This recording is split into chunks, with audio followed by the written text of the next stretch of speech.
Westbeth Artists Housing. In 1966, the building was purchased to create 385 rent-controlled apartments for artists to live and work, the largest of its type in the world. I found Westbeth purely by accident. They have an art show every year, in a gallery that's on the basement level, and I was kind of just looking at various art shows around that part of Manhattan with Mimi, who's a really dear friend of mine, who's a participant in my previous film, and she's also in Westbeth. And she decided that we needed to go to Westbeth at the end of this long, hard day because it has a long, warm bar heater that you can warm your tushy on at the end.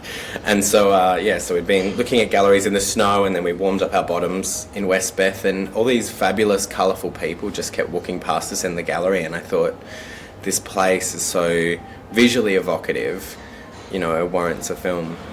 Originally, the plan was for this film to have more characters in it, but I sort of felt after a little while that each of these characters had their own journey that would be worth sort of sticking with and fleshing out further.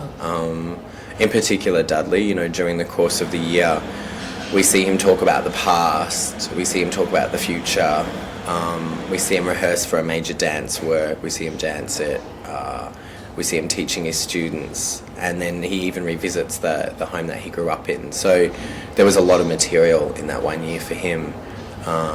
So I in the end, it kind of felt like I'd be dividing the dramatic possibilities of the film by adding a fourth or a fifth character. There are certainly supporting characters, though, that enter the main characters' lives, and they kind of reappear during the course of the film.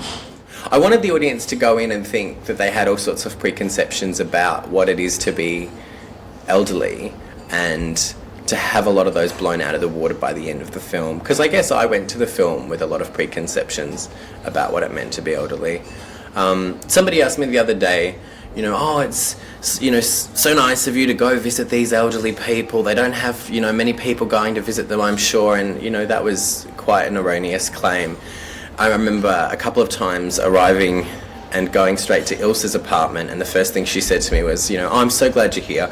Can you change the time on my clocks, because daylight savings has come or been, and I'm late to all of my social appointments. And she had this massive kind of book which she'd scroll, and so she would fit an interview with me in between this and that and the other. So it wasn't quite that case at all.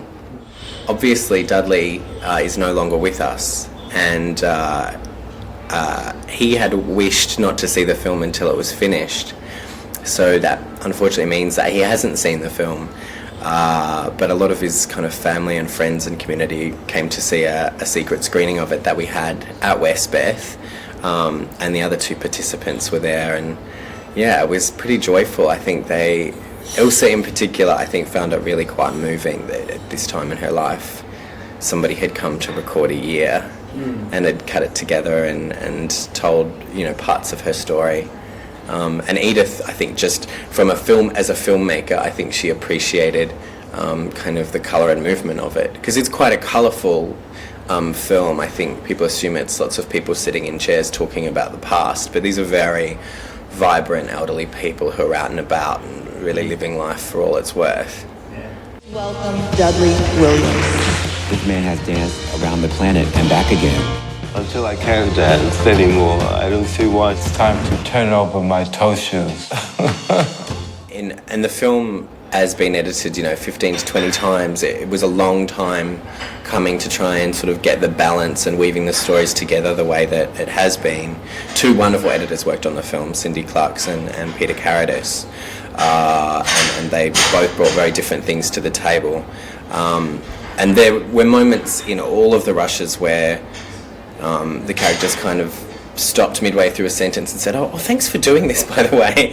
But I guess that was kind of the meaningful one, because it was the last time that I interviewed Dudley on camera, and I don't know, maybe he knew what was coming next, who knows.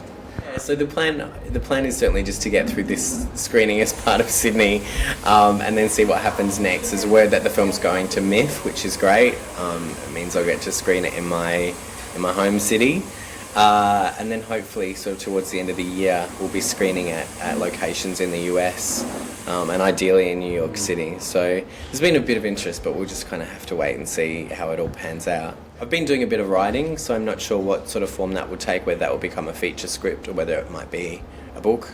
And yeah, there's a few people, I think, you know, as a documentarian, you meet people and you sort of shake their hands and the hairs on your arm go up. And I've met a few people, I guess, that I might be aiming my crosshair at. We'll see. Great, thank you for your time. People deserve a better life. That's the beauty of West Beth. It's a place for dreaming. I have a lot of projects I still want to do. That is what keeps life exciting.